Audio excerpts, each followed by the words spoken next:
Hello नमस्कार दोस्तों। आज की क्लास में हम मध्य प्रदेश जेल प्रहरी 2020 के एग्ज़ाम का एनालिसिस करने वाले हैं, जो कि दोस्तों मैंने पेपर लिया हुआ है 11 दिसंबर मॉर्निंग शिफ्ट। कहने का मतलब है फर्स्ट शिफ्ट या पहली शिफ्ट, जिसके दोस्तों मैंने गणित के प्रश्नों को सिलेक्ट किया हुआ है। तो चलिए दोस्तों शुरू कर लेते हैं। सबसे पहला क्वेश्चन है दोस्तों, एक गोले का पृष्ठीय क्षेत्रफल 20 वर्ग सेंटीमीटर है। समान त्रिज्या वाले ठोस गोलार्ध का पृष्ठीय क्षेत्रफल होगा। तो दोस्तों यहाँ पर गोलार्ध से मतलब है अर्धगोला, जो कि ये बना हुआ है, ठीक है ना। गोलार्ध से मतलब है अर्धगोले से, और गोले का पृष्ठीय क्षेत्रफल ये हमने गोला बनाया हुआ है। और इस गोले का जो पृष्ठीय क्षेत्रफल होता है दोस्तों वो होता है 4 पाई आर स्क्वायर, जो कि कितना दिया हुआ है 20 वर्ग सेंटीमीटर दिया हुआ है। तो पाई आर स्क्वायर आ जाएगा 5 सेंटीमीटर। यहाँ से 4 से 5 गुना 20, हमने इसको ये कैंसिल आउट कर दिया। अब बात करते हैं दोस्तों अर्धगोले का या गोलार्ध। गोलार्ध का मतलब ही होता है दोस्तों गोलार्ध, मतलब गोले का अर्ध या आधा भाग, जिसका पृष्ठीय क्षेत्रफल होता है दोस्तों 3 पाई आर स्क्वायर। कहने की बात यहाँ पर समान त्रिज्या दी गई है ना, तो पाई आर स्क्वायर बराबर 5 वर्ग सेंटीमीटर है। तो 3 पाई स्क्वायर बराबर कितना होगा दोस्तों, इसका हम कर देंगे 3 टाइम, तो 5 का 3 गुना 15। इसका आंसर दोस्तों हो जाएगा 15 वर्ग सेंटीमीटर। क्वेश्चन नंबर सेकंड, दो संख्याओं का HCF 50 व LCM 250 है। पहली संख्या को 2 से भाग देने पर भागफल 50 है, तो दूसरी संख्या बताओ। यहाँ पर दोस्तों एक जो इक्वेशन होती है वो होती है दोस्तों इस तरीके से कि LCM गुणा HCF बराबर पहली संख्या गुणा दूसरी संख्या, या फिर दो संख्याओं का गुणनफल बराबर पहली संख्या दो संख्याओं का गुणनफल बराबर LCM गुणा HCF, मतलब उन दोनों का LCM और HCF उन्हीं दोनों संख्याओं के गुणनफल के बराबर होता है, ठीक है ना। तो 50 गुणा 250, इनका क्या हुआ, LCM हुआ 50 और HCF हुआ दोस्तों HCF हुआ 50 और LCM हुआ 250। ये हमने इक्वेशन यहाँ पुट कर लिया। अभी 100 कहाँ से आया दोस्तों, यहाँ पर लिखा हुआ है कि पहली संख्या को 2 से भाग देने पर भागफल 50 है। तो पहली संख्या हम मान लेते दोस्तों कितनी है, x है। x में अगर हम 2 से भाग देंगे तो भागफल 50 आ रहा है। इसका मतलब x की जगह पे हम क्या पुट कर सकते हैं दोस्तों 100। अगर 100 में हम 2 से भाग देंगे तो भागफल क्या आएगा दोस्तों 50 आ जाएगा। पुट तो हम और कुछ भी कर सकते हैं, लेकिन दोस्तों यहाँ पर अगर हम 100 पुट कर देते हैं तो इजीली हमारा क्या आ रहा है दोस्तों, यहाँ पर 50 आ रहा है, ठीक है। तो यहाँ पर जैसे हम 100 वैल्यू पुट करेंगे तो दूसरी नंबर की जो संख्या होगी वो कितनी आ जाएगी, 125 आ जाएगी, ठीक है। क्वेश्चन नंबर थर्ड, 1/13 के दशमलव प्रसार में कितने अंकों का दोहराव होगा। जब दोस्तों हम 1 में 13 का भाग देंगे तो इस तरीके से वैल्यू आएगी 0.0769230 0769223। इसका मतलब आप देख रहे हैं कि 0769223, मतलब यहाँ से 0769223, ठीक है। इतने अंकों का क्या हो रहा है, रिपीटेशन हो रहा है। तो इन्हीं को हम काउंट कर लें। ये कितने अंक हो रहे हैं दोस्तों, ये हो रहे हैं 6। तो इस क्वेश्चन का आंसर दोस्तों कितना हो जाएगा, हमारा 6 हो जाएगा। चलिए आगे बढ़ते हैं। क्वेश्चन नंबर 4, दो शंकुओं के व्यास समान हैं, व्यास मतलब डायमीटर, यदि इनकी त्रिज्यक ऊंचाइयों का अनुपात 5:2 है, तब इनके वक्र पृष्ठ का अनुपात क्या होगा, या वक्र पृष्ठीय क्षेत्रफलों का अनुपात क्या होगा। शंकु देखिए दोस्तों, ये जो डॉट डॉट डॉट में बनी हुई है ये हाइट कहलाती है शंकु की, और ये जो यहाँ तिरछे में बनी हुई है ये कहलाती है L, मतलब त्रिज्यक ऊंचाई, ऑब्लिक हाइट भी इसको बोलते हैं। अब शंकु का जो वक्र पृष्ठीय क्षेत्रफल होता है वो पाई आर एल होता है, ठीक है। हमसे पूछा जा रहा है कि इनके वक्र पृष्ठीय क्षेत्रफलों का अनुपात क्या होगा अगर इनकी त्रिज्यक ऊंचाइयों का अनुपात 5:2 है। तो यहाँ से देखने का तरीका ये है कि जो पहला शंकु है और एक हम मान लेते हैं दूसरा, तो पहले शंकु का वक्र पृष्ठीय क्षेत्रफल बटे में दूसरे शंकु का वक्र पृष्ठीय क्षेत्रफल, जिसमें आपको पता है कि व्यास कैसा है दोस्तों, समान है दोनों का। जब व्यास समान है तो त्रिज्याएं भी समान होंगी, इसलिए हमने आर को सेम लिखा हुआ है दोनों जगह। तो पाई आर एल, क्योंकि इनकी त्रिज्यक ऊंचाई अलग अलग हैं, तो एल हमने L1 लिखा, यहाँ पर L2 लिखा, ठीक है। यहाँ से पाई आर दोस्तों कैंसिल हो गया, पाई आर से पाई आर इस तरीके से कैंसिल हो गया। फिर क्या बचा, L1 अपॉन में L2। अब L1 और L2 तो हमें ऑलरेडी दे रखी थी, कितनी है दोस्तों 5:2, तो वही हमारा आंसर हो जाएगा 5:2। क्वेश्चन नंबर 5, 6 सेंटीमीटर भुजा वाले पनीर के एक घन को 1 सेंटीमीटर भुजा वाले घन के टुकड़ों में काट दिया जाता है, बताओ पनीर के पृष्ठ क्षेत्रफल में कितने प्रतिशत की वृद्धि या कमी होगी। तो दोस्तों यहाँ पर सबसे पहले हमने ये घन बनाया हुआ है, पनीर का टुकड़ा है घन के आकार का, जिसकी आपको पता है भुजा सभी कैसी हैं, समान है, मतलब ऊंचाई लंबाई और चौड़ाई कैसी है, समान है। A स्क्वायर ये बोल सकते हो, या फिर 6 सेंटीमीटर बोल सकते हो। बड़े टुकड़े का पृष्ठीय क्षेत्रफल। पृष्ठीय क्षेत्रफल दोस्तों होता क्या है, अगर आप देख पाएँ तो यहाँ से ये ए, मतलब एक जो घन है वह है 6 वर्गों से मिलकर बनता है, ठीक है। तो एक घन का क्षेत्रफल होगा दोस्तों ए स्क्वायर, तो 6 घन का हो जाएगा 6 स्क्वायर, इसका मतलब 6 गुणा 36 बराबर 216 वर्ग सेंटीमीटर क्या आएगा यहाँ पर, इसका हो जाएगा आपका पृष्ठीय क्षेत्रफल, ठीक है। आगे देखें कि 1 सेंटीमीटर भुजा वाले टुकड़ों की संख्या हमारे लिए निकालना है। जब 1 सेंटीमीटर भुजा वाले टुकड़ों की संख्या निकालनी होगी तो हम क्या करेंगे, जो आपको पता है कि बड़े वाले घन का आयतन, मतलब जो बड़ा पनीर का टुकड़ा था उसके घन का आयतन या उस टुकड़े का आयतन बटे में छोटे छोटे टुकड़ों का आयतन या छोटे एक टुकड़े का आयतन।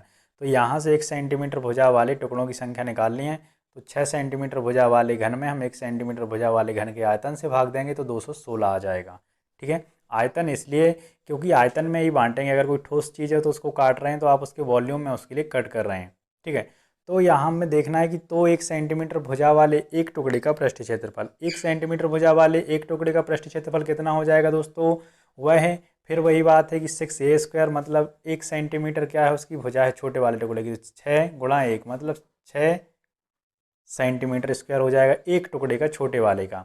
तो 216 टुकड़ों का पृष्ठीय क्षेत्रफल 216 गुणा हम 6 कर देंगे, तो 216 सभी 216 टुकड़ों का क्या हो जाएगा, 216 गुणा 6 पृष्ठीय क्षेत्रफल।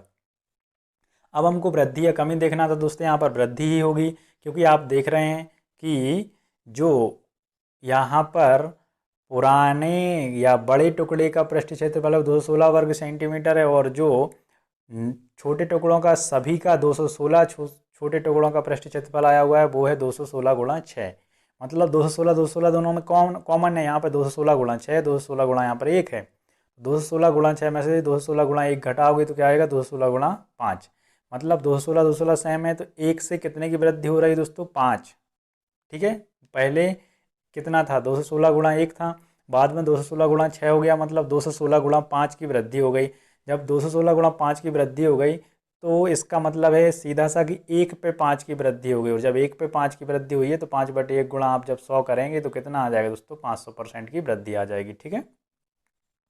क्वेश्चन नंबर 6, एक धनात्मक संख्या व उसके वर्ग का क्षेत्रफल 156 है, तब उस संख्या को बताओ। धनात्मक संख्या हम मान लेते हैं कितनी है दोस्तों, x है, धनात्मक संख्या हम x मान लेते हैं, x धन x का स्क्वायर, मतलब उस संख्या और उसके वर्ग का स्क्वायर 156 है, ठीक है। अब यहाँ पर आपको मेरे हिसाब से ऑप्शन की हेल्प लेनी चाहिए। यहाँ पर आप 156 से कोई स्क्वायर देखें छोटा, जो कि क्या है 144, 144 किसका वर्ग है 12 का, तो 12 के वर्ग में मतलब 144 में 12 जोड़ोगे तो 156, तो मेरे हिसाब से आंसर क्या हो गया दोस्तों, यहाँ पर 156 बनाने के लिए उस संख्या की वैल्यू क्या आ गई 12, ठीक है। Question number 7, x power 4 plus x power 3 minus 2x square plus x1 में से क्या घटाएं कि व्यंजक x-1 से विभाजित हो जाए, ठीक है। अब इस क्वेश्चन को अगर मैं आपसे बोलूँ कि आप डायरेक्ट समझे तो डायरेक्ट आपको क्या करना है, इसी x-1 से इस पूरे में भाग दे दो, जो से इस फल आएगा वही आप इसमें से घटाने को बोल देना। लेकिन अगर ऐसे आपको कोई समझने में समस्या है तो हम 25 को एक संख्या मान लेते हैं, उसमें हम 4 से भाग देंगे, 4 का 6 गुना 24, तो यहाँ से ये भागफल आया और ये शेषफल आया 1, ठीक है। अब अगर इस 25 को हमें पूरा 4 से विभाजित करना है तो हम क्या करेंगे, हम 25 में से 1 घटा देंगे तो 24 आएगा, 24 4 से पूरी तरह विभाजित है 6 बार, ठीक है। और शेषफल प्रमेय में मैंने आपको पढ़ाया हुआ है और बताया है कि अगर आपको कभी भी शेषफल बताना है तो x-1 से अगर अपन डिवाइड कर रहे हैं तो x-1 बराबर 0, मतलब इससे डिवाइड करने पे शेषफल क्या आना चाहिए 0 आना चाहिए। इसका मतलब ये पक्षांतर होगा तो x बराबर 1 आप वैल्यू पुट कर सकते हो। अगर आपको इसकी कोई समस्या है तो आप चैनल पर जाकर देखिए, आपको शेषफल प्रमेय मैंने ऑलरेडी बताई हुई, तो आप वहाँ से सीखें।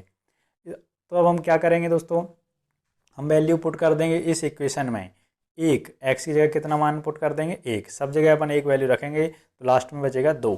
इसका मतलब इसमें से हम अगर 2 घटा दें तो x-1 से पूरा का पूरा विभाजित हो जाएगा। इस तरीके के क्वेश्चन दोस्तों बहुत बार रिपीटेड हैं, मैंने आपको कई बार ऑफलाइन क्लास में भी बताया, ऑनलाइन में भी बताया हुआ है। तो आपको क्या करना है, इनको समझने के लिए शेषफल प्रमेय को पढ़ना बहुत ज़रूरी है। क्वेश्चन नंबर 8, मेरे व मेरी बहन के पास मौजूद चॉकलेटों में एक एक जोड़ दिया जाए तो अनुपात 1/2 अनुपात 1 हो जाता है। यदि मेरे पास 17 चॉकलेट हैं तो मेरी बहन के पास कितनी चॉकलेट होंगी। दोस्तों ये अनुपात दिया हुआ एक एक जोड़ने के बाद 1/2, ये हुआ किसका दोस्तों, मेरा और ये मेरी बहन का 1/2 अनुपात 1, मतलब मेरा आधा भाग है और उसका 1 है। यहाँ से इसको सॉल्व करेंगे, 2 का यहाँ पे तिर्यक गुणा कर देंगे दोस्तों, आप यहाँ पे 2 का तिर्यक गुणा करेंगे तो 1/2, मतलब अगर आपका 1 भाग है तो आपकी बहन का 2 है, मतलब आपका बहन से कैसा आधा है। अब मेरे पास कितनी चॉकलेट हैं दोस्तों, मेरे पास 17, 17 में अगर मैं 1 जोड़ दूंगा तो कितनी चॉकलेट हो जाएंगी मेरे पास 18, जो कि वैल्यू बाद के अनुपात के बराबर है। मतलब अनुपात के जो अनुपात ये दिया हुआ है 1/2 अनुपात 1, ये 1 जोड़ने के बाद, मतलब 1 बराबर 18, तो 2 यूनिट बराबर कितना होगा दोस्तों, 2 यूनिट बराबर यहाँ पर हो जाएगा 36। तो आपका आंसर क्या हो जाएगा यहाँ पर 36 ही आंसर होगा। क्वेश्चन नंबर 9, 216 घन सेंटीमीटर के बॉक्स में 3 × 3 × 3 घन सेंटीमीटर के कितने घन आ सकते हैं। दोस्तों ये क्वेश्चन बहुत ज़्यादा मोस्ट आईएमपी है ना, मोस्ट आईएमपी क्वेश्चन है दोस्तों, ये कई बार रिपीटेड है, मतलब हज़ारों बार हर एक एग्जाम में आने वाला क्वेश्चन है। अगर कहीं मैथ आ रही है तो ये क्वेश्चन गारंटी से आता ही है, बिल्कुल फिक्स है ऐसा क्वेश्चन है। तो यहाँ पर आपको क्या करना है, बड़े घन का आयतन डिवाइड बाय छोटे घन का आयतन। बड़े घन का आयतन 216 है, उसमें आप 3 × 3, मतलब छोटे घन के आयतन का भाग देंगे तो आंसर आपका 8 हो जाएगा। ठीक है। क्वेश्चन नंबर 10, वह सबसे छोटी संख्या ज्ञात करें जिसका 384 में गुणा करें कि ये पूर्ण वर्ग बन जाए। मतलब ऐसी छोटी छोटी संख्या हमको बतानी कि 384 में हम गुणा करें कि वह पूर्ण वर्ग बन जाए। ठीक है। तो उसके लिए आपको क्या करना है, 384 के क्या निकालेंगे दोस्तों, आपको गुणनखंड फैक्टर निकालने। ये फैक्टर आप निकालेंगे तो आपको पता है, जैसे हम 2 का वर्ग कर रहे होते हैं तो 2 × 2, 2 को 2 बार लिखते हैं। मतलब आपको पता है कि जैसे 4 एक वर्ग संख्या है, 4 कैसी है दोस्तों, एक वर्ग संख्या है, तो 4 कैसे बनी हुई है, 2 × 2 से बनी हुई है। 8 हम देखें, 8 वर्ग संख्या नहीं है, क्योंकि 8 को हम लिखते हैं 2 × 2 × 2 3 बार, मतलब 2 बार पेयर बन रहा है, 1 बार नहीं बन रहा है। इसका मतलब इसमें 2 अतिरिक्त है। ठीक है। और अगर इसमें हम 2 का गुणा और कर देंगे तो वर्ग संख्या बन जाएगी। 8 दूनी 16, 16 एक क्या है, वर्ग संख्या, जिसका वर्ग क्या है 4 है।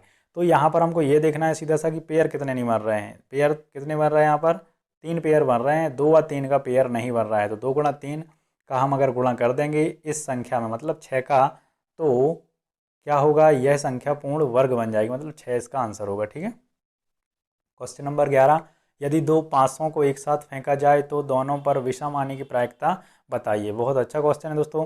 सबसे पहले यहाँ पर देखिए आप, पासे में नंबरिंग क्या होती है 1 से लेके 6 तक, जिसमें विषम कितनी बार आता है, 1 2 और ये 3, 3 बार विषम आता है। ठीक है ना, 3 बार विषम आता है। लेकिन पासे कितने हैं दोस्तों, पासे हैं यहाँ पर 2। तो सबसे पहले टोटल परिणाम देखें दोस्तों, कितने होंगे, 36 होंगे, क्योंकि पासे हैं 2 बार, टोटल परिणाम होंगे 36। अगर इसकी आपको कोई समस्या है तो दोस्तों ये भी मैंने पासा बहुत अच्छे से पढ़ा रखा है। आपको चैनल पर जाना होगा और आपको सर्च करना होगा कि डाइस गतिमान एकेडमी, तो आपको वहाँ पर डाइस मिल जाएगा। ठीक है ना, या फिर आप प्लेलिस्ट में जाके या फिर वीडियोज़ में जाके देख सकते हैं, जो कि मैंने बेसिक तरीके से पूरा पासे को समझाया हुआ है। तो 2 पासों के परिणाम टोटल होंगे जो होंगे 36, उनके विषम आने की प्रायिकता। तो यहाँ पर अगर एक पासा होता दोस्तों 3 होती, लेकिन अगर 2 पासे हैं तो कितनी होगी, 9, विषम आने की प्रायिकता 9 चौके 36, 1/4 है। 1 क्या है आंसर इसका, 4। पासे में अगर आपको कोई समस्या है तो आप चैनल पर जाइए और आपको पासा बेसिक से सीखना चाहिए। ठीक है, तो आप बेसिक से सीखें। क्वेश्चन नंबर दोस्तों 12, रमेश की आयु वर्ष 1990 में जब उसकी पुत्री का जन्म हुआ तब 26 वर्ष थी। बताइए किस वर्ष रमेश की आयु अपनी पुत्री की आयु की 3 गुनी होगी। रमेश की आयु 1990 में जब उसकी पुत्री का जन्म हुआ था तब 26 वर्ष थी। ठीक है, मतलब उनकी आयु का दोनों का अंतर 26 साल है, जो कि हमेशा ज़िंदगी भर रहेगा, मरते दम तक। रमेश और पुत्री की आयु का 3:1 कब होगा, मतलब 3 गुनी कब होगी, हमको बताना है। तो अगर इनकी दोनों की आयु में अंतर देखें तो 2 यूनिट का आ रहा, 2 यूनिट बराबर अंतर ज़िंदगी भर या हमेशा रहेगा कैसा, 26 साल का, तो 1 यूनिट बराबर 13। तो आपको 1990 में 13 और जोड़ देना है, 2003 में 3 गुनी होगी रमेश की आयु उसकी पुत्री की आयु से। तो दोस्तों ये जितने क्वेश्चन मेरे पास आए हुए थे, जितने मुझे मिले हुए थे, मैंने आपको सभी हल करा दिए। आपको वीडियो कैसा लगा ये आप मेरे लिए कमेंट में बता सकते हैं। और अगर इसके अलावा आपके पास में इसके जेल प्रायरी के कोई भी क्वेश्चन है, किसी भी सब्जेक्ट के क्वेश्चन है, तो आप मेरे इस व्हाट्सएप नंबर पर मुझे सेंड कर सकते हैं, या फिर अगर आप टाइप करना चाहें कमेंट बॉक्स में तो कमेंट बॉक्स में भी मेरे लिए टाइप करके बता सकते हैं। मैं उन क्वेश्चनों को भी हल कराऊंगा। अभी मेरे पास इतने ही क्वेश्चन आए हुए थे जो कि स्टूडेंटों ने भेजे हुए थे, तो वो मैंने सभी 12 के 12 आपके लिए हल करके बता दिए। वीडियो की लेंथ ज़्यादा ना हो, इस वजह से मैं वीडियो को छोटा रख रहा हूँ, क्योंकि मेरे पास क्वेश्चन भी अभी इतने हैं। दूसरा, आपको अगर इस वीडियो में कोई समस्या है या कुछ चीज़ समझ में नहीं आई है तो आप बार बार देखिए। अगर फिर भी नहीं आती तो आप मेरे लिए कमेंट कीजिए, या मेरे व्हाट्सएप नंबर पर मुझे पूछ सकते हैं, या फिर मेरे लिए इस यूट्यूब पर कमेंट करके पूछ सकते हैं। मैं आपकी पूरे की पूरी हेल्प करने की कोशिश करूँगा। Thank you.